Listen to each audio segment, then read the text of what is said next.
Hello guys, kami dari kelompok 2 yang beranggotakan saya sendiri, Fadlika Anatama Putra, Sumiati, Nabila Afriliani, dan Novita Sari Lubis. Di video ini kami akan menjelaskan bisnis plan yang dari bisnis yang kita jalani, yaitu bisnis jajanan badok atau mie, bakso, dan otak-otak. Baik, di sini saya akan menjelaskan tentang ringkasan eksekutif bisnis plan kami. Badok adalah usaha yang bergerak di bidang makanan, dan Badok ini merupakan brand usaha baru yang akan kami bentuk. Barang yang kami tawarkan itu berupa makanan ringan seperti mie, bakso daging, dan otak-otak kering dengan berbagai macam varian rasa. Nah, tujuan dibentuknya brand Badok ini adalah untuk memenuhi kebutuhan pasar akan cemilan-cemilan dengan banyak varian. Selain itu juga tujuannya yaitu untuk meningkatkan kesejahteraan karyawan dan memperoleh profit. Bentuk bisnis dari badan usaha ini adalah perseorangan.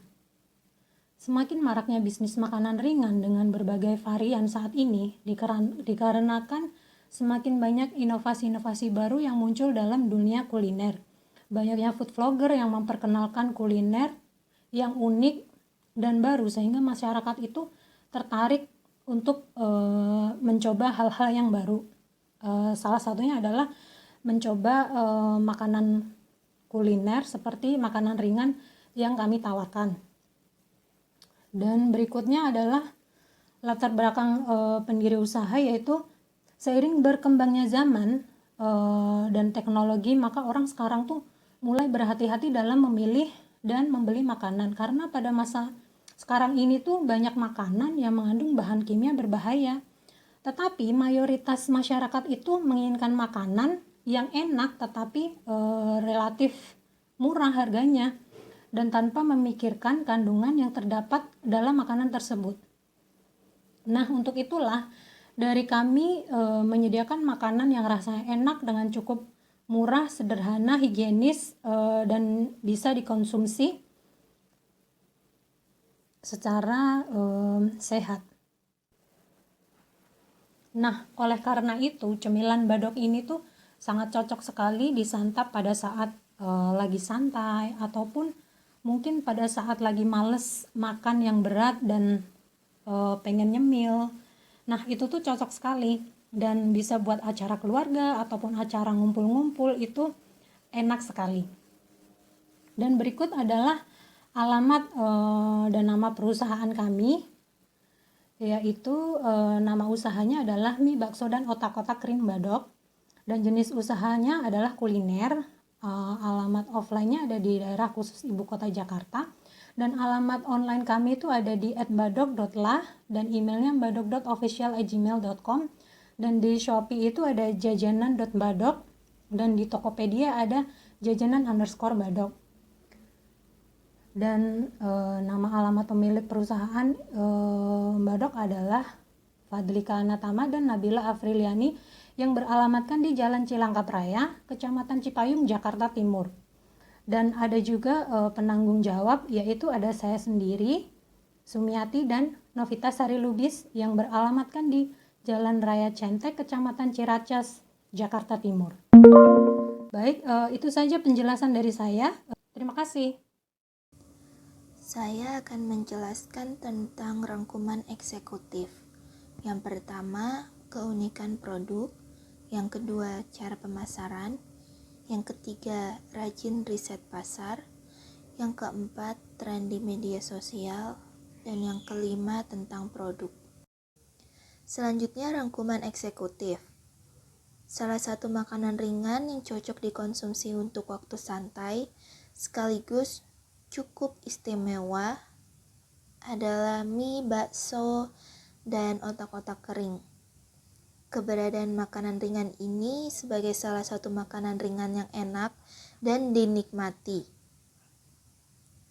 Dengan melihat potensi tersebut, kami membangun usaha mie, bakso, dan otak-otak kering yang kami namai Badok.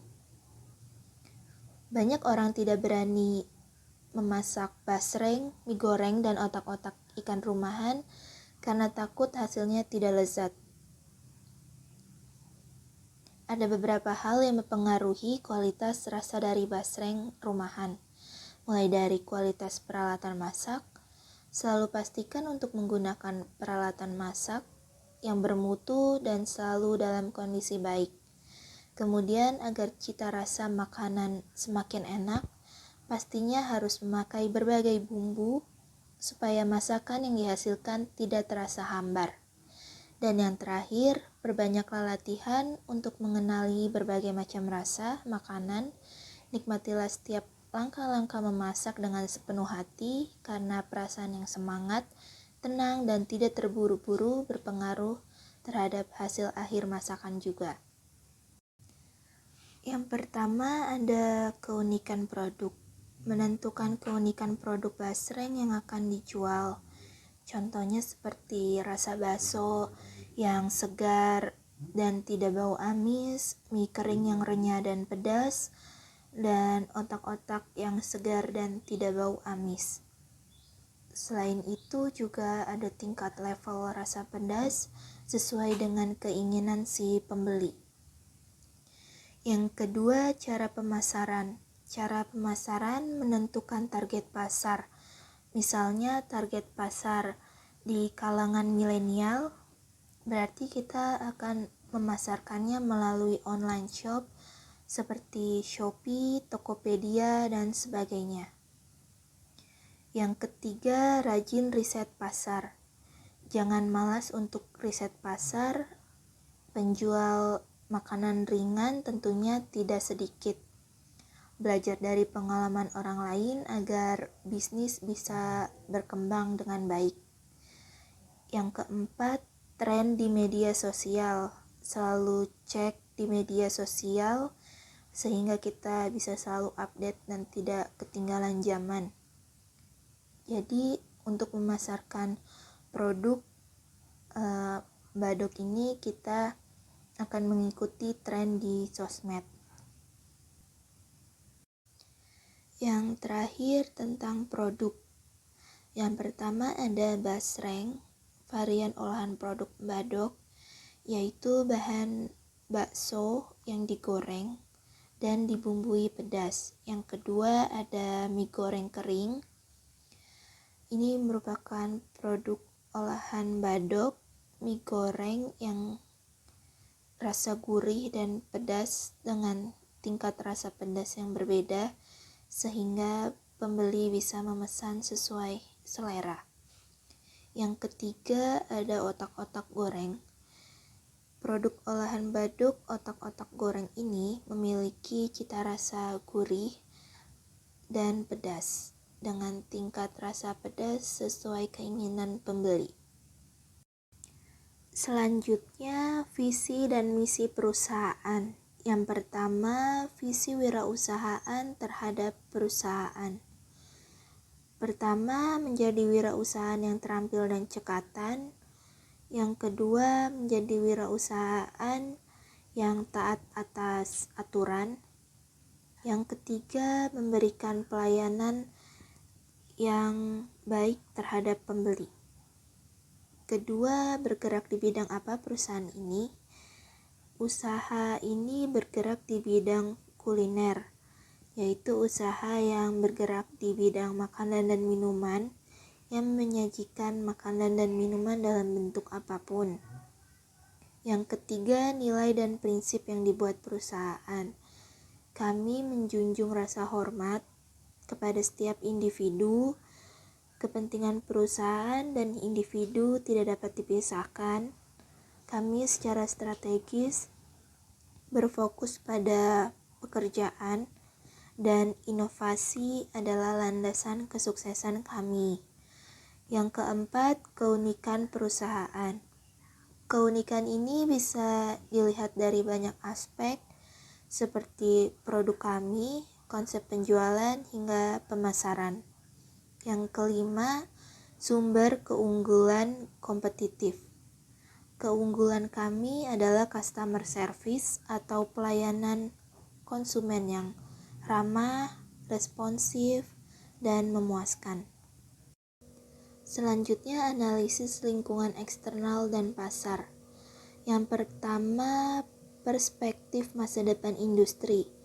Bisnis makanan ringan ini merupakan suatu usaha yang menjanjikan karena makanan ringan banyak dicari oleh masyarakat dari berbagai kalangan, dari muda hingga dewasa, kelas menengah bawah hingga menengah atas.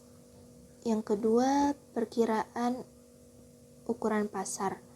Usaha mie bakso dan otak-otak ini mempunyai peluang besar yang sangat luas. Terlebih lagi, cara mendapatkannya sangat mudah dan menjadi kegemaran setiap orang.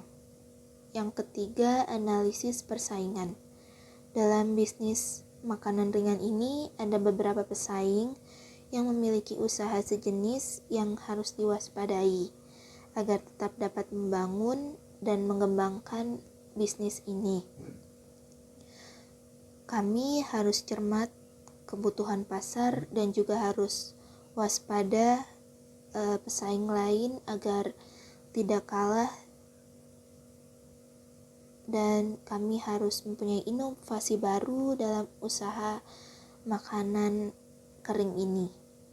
Yang keempat, segmen pasar yang dimasuki. Segmentasi pasar yang dimasuki dalam usaha ini adalah anak-anak, pelajar, pekerja, bahkan orang tua, dan masyarakat sekitar yang menyukai makanan ringan dan menyukai makanan pedas. Yang kelima, perkiraan kebutuhan dan preferensi konsumen terhadap harga dan kualitas. Kebutuhan dan preferensi konsumen terhadap harga dan kualitas produk ini sangat bervariasi terhadap produk makanan kering olahan kami, sehingga sangat mempengaruhi target dan penjualan produk makanan ringan ini. Baik, di sini saya akan menjelaskan tentang deskripsi usaha. Yang pertama ada produk yang kami hasilkan. Di sini kami menghasilkan mie kering, bakso kering, dan juga otak-otak kering sesuai dengan namanya, badok, beserta level kepedasannya masing-masing ya, 1-5. Jadi produk yang kami hasilkan ini berupa cemilan. Yang kedua, jasa pelayanan yang diberikan. Biasanya kalau para pelaku usaha itu menyediakan special service. Nah, kalau kami sendiri yang bisa kami berikan itu mungkin seperti pelayanan COD atau delivery order, seperti itu untuk saat ini ya. Yang ketiga ada ruang lingkup bisnis. Nah, kalau ruang lingkup bisnis ini sesuai dengan skala produksi usahanya ya. Kalau kami dari Badok, ruang lingkup bisnisnya masih skala rumahan, jadi masih kecil, yaitu sekitar perumahan dan warga-warga sekitar juga bisa ke warung-warung atau pasar seperti itulah. Dan yang terakhir ada cakupan geografis dari deskripsi usaha ini. Seperti segmentasi pasar ya, kita akan mengelompokkan konsumen menurut aspek lokasi seperti tempat tinggalnya. Kalau misalkan target konsumennya ibu-ibu berarti di perumahan, siswa berarti di kantin sekolah, anak-anak di warung-warung jajanan atau yang lainnya. Selanjutnya rencana produksi atau operasional ya. Yang pertama ada pemilihan lokasi. Jadi sebelum kami memulai produksi, tentunya kami memilih lokasi yang tepat untuk dijadikan rumah produksi, tentunya yang strategis untuk tempat berjualan dan juga baik ya tempatnya untuk melakukan produksi usaha kami, yaitu seperti yang sudah tadi diterangkan, lokasinya terletak di rumah. Yang kedua, rencana tata letak izin bangunan. Nah, karena produksi kami skalanya masih rumahan, jadi tata letaknya mengikuti rumah produksi dan izin bangunannya juga. Yang ketiga, ada proses produksi. Proses produksinya sendiri masih kami lakukan sendiri ya, anggota kelompok kami, belum ada karyawannya. Dan yang keempat, keadaan gedung dan perlengkapannya. Tentunya rumah produksi kami itu kami pastikan higienis, bersih, jauh dari polusi. Juga perlengkapan untuk memproduksinya dipastikan sesuai dengan standar dan juga higienis. Yang kelima, sumber bahan bakunya. Untuk membuat produksi mbadok, kami memilih bahan baku yang memang fresh dari market gitu. Terus kami pastikan kualitasnya tetap terjaga. Setelah misalkan membeli, kami simpannya di freezer agar awet. Dan juga secara pengemasannya, berikutnya rencana pemasaran. Di sini rencana pemasaran yang kami lakukan, pertama ada target pasar dan positioning. Untuk target pasarnya sendiri, kami masih mencari semua kalangan ya. Tentunya yang menyukai jenis cemilan-cemilan yang pedas. Jadi bisa siapa saja, seperti anak-anak sekolah, anak-anak remaja, ibu rumah tangga atau karyawan pada umumnya. Itu target pasar kami. Yang kedua ada penetapan harga. Untuk penetapan harganya, kami menetapkan Rp20.000 untuk per bungkusnya. Tuh, dari semua jenis varian kami, otak-otak, mie kering, dan bakso kering. Yang ketiga, perencanaan distribusi. Jadi perencanaan distribusi, pemasaran, dan perluasannya itu sesuai dengan target pasar kami. Ketika target pasar kami ini ibu rumah tangga, maka kami akan mendistribusikannya ke warung-warung yang ada di perumahan, misalnya seperti itu, atau pasar-pasar. Seperti misalkan kita target pasarnya anak-anak sekolah, maka kita bisa distribusikan produk usaha kami itu ke kantin sekolah, seperti itu. Terus yang keempat ada promosi yang akan dilakukan. Jadi kami melakukan promosi lewat banyaknya itu lewat media sosial seperti status WhatsApp, juga Instagram, dan juga marketplace seperti Tokopedia. Itu kami lakukan karena media sosial itu lebih luas jaringannya. Jadi pembelinya bisa dari mana aja, dan untuk pengantarannya lebih gampang gitu. Dan juga tentunya untuk warga sekitar bisa dari mulut ke mulut promosi yang kami lakukan.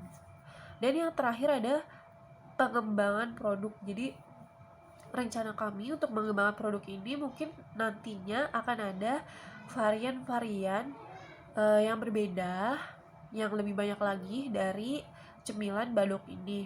Mungkin bisa jadi jenisnya atau rasa-rasanya. Itu yang akan kami lakukan. Juga mengembangkan skill-skill untuk produksi, juga rencana bisnis kami akan lebih matang lagi. Jadi cukup sekian dari materi yang saya berikan. Terima kasih. Baik, saya akan menjelaskan tentang perhitungan laba dan rugi dari perusahaan kami. Untuk mendapatkan sebuah perhitungan laba, kita harus membedakan laba menjadi dua, yaitu laba kotor dan laba bersih. Laba kotor didapatkan dari HPP dikurangi pendapatan, sedangkan laba bersih didapatkan dari total pendapatan dikurang total pengeluaran. Untuk mendapatkan HPP, kita harus menghitung total modal awal. Yang pertama, kita menghitung bahan produksi dari yang jangka panjang, lalu menghitung bahan produksi jangka pendek. Nah, bahan produksi jangka panjang seperti kompor, gas LPG, wajan, spatula, baskom, pisau, dan serokan, setelah dihitung jumlahnya mendapatkan hasil 345.000. Itu adalah modal yang dikeluarkan untuk bahan produksi jangka panjang. Berikutnya adalah modal yang dikeluarkan untuk bahan produksi jangka pendek, seperti mie kering, bakso, otak-otak, cabai, penyedap rasa, bawang putih, minyak goreng, garam, gula pasir, dan kemasan plastiknya. Itu adalah bahan produksi yang kita keluarkan setiap harinya sebesar 460.000. Total modal awal kita hitung dari bahan produksi jangka panjang dan bahan produksi jangka pendek tadi 345.000 ditambah 460.000 yaitu 805.000. Total modal awal kita sebesar 805.000 rupiah. Oke, kita sudah mendapatkan total modal awalnya sebesar 805.000. Berikutnya kita menghitung laba kotor per hari. Nah, untuk menghitung laba kotor per hari kita harus menentukan HPP atau harga pokok penjualan. Yang pertama kita harus menghitung pendapatan penjualan per harinya. Per hari kita menjual 50 pieces produk dan per produknya per piecesnya kita menjual dengan harga 20.000. Jadi 20.000 dikali 50 pieces sebesar 1 juta rupiah. Lalu harga pokok penjualannya itu kita dapatkan dari modal awal bahan produksi yang jangka pendek yang kita keluarkan setiap hari sebesar 460.000. 1 juta dikurang 460.000. Nah, itu dia sebesar 540.000 adalah laba kotor per harinya. Berikutnya kita menghitung laba bersih per harinya. Sebelum kita menghitung laba bersih per hari, kita harus menentukan total biaya transportasi dan biaya label per 50 pieces sebesar 150.000. Itu adalah total biaya penjualan. Jadi laba kotor per harinya tadi 540.000 dikurang total biaya pengeluaran transportasi dan labelnya sebesar 150.000. Didapatkan laba bersih per hari 390.000 rupiah. Laba bersih per bulannya berarti 390.000 rupiah dikali 30. Kita hitung per bulan adalah 30 hari. Didapatkan hasil 11.700.000 rupiah. Nah, perkiraan kembali modal melalui laba adalah hari ketiga saat laba bersih mencapai 1.170.000. Karena modal awal kita sebesar 805.000, berarti perkiraan kita mendapatkan balik modal di hari ketiga. Dan berikut ini adalah lampiran-lampiran dari produk kita. Kita menjual mie goreng kering, lalu ada basreng dan otak-otak. Berikut ini adalah penjualan yang telah kita lakukan dalam waktu 2 minggu ini. Kita menjual secara offline lewat Shopee, Tokped, WhatsApp, dan Instagram. Dan kita mendapat pemasukan sebesar 600.000 rupiah. Dan berikut ini adalah bukti penjualan kami melalui WhatsApp dan melalui Instagram. Dan berikut ini adalah bukti customer kami yang sudah membeli produk kami. Dan juga ada Tokopedia, silahkan dikunjungi. Lalu kami juga menjual produk kami di Shopee dan di WhatsApp, nomor yang tertera di atas ini, dan juga di Instagram. Silahkan untuk membeli produk kami. Baiklah, itulah penjelasan bisnis plan dari kelompok kami. Jika kalian minat untuk membeli produk-produk kami, silahkan komen di bawah ini atau bisa melalui marketplace yang sudah saya jelaskan tadi, dan juga bisa melalui WhatsApp yang tertera. Thank you.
fix a broken?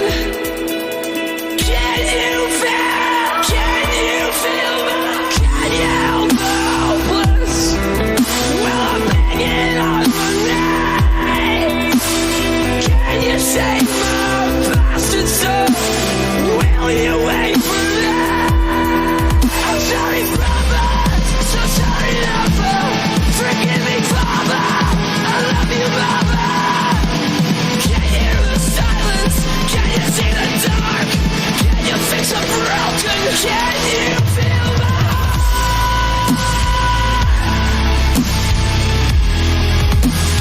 Can you feel my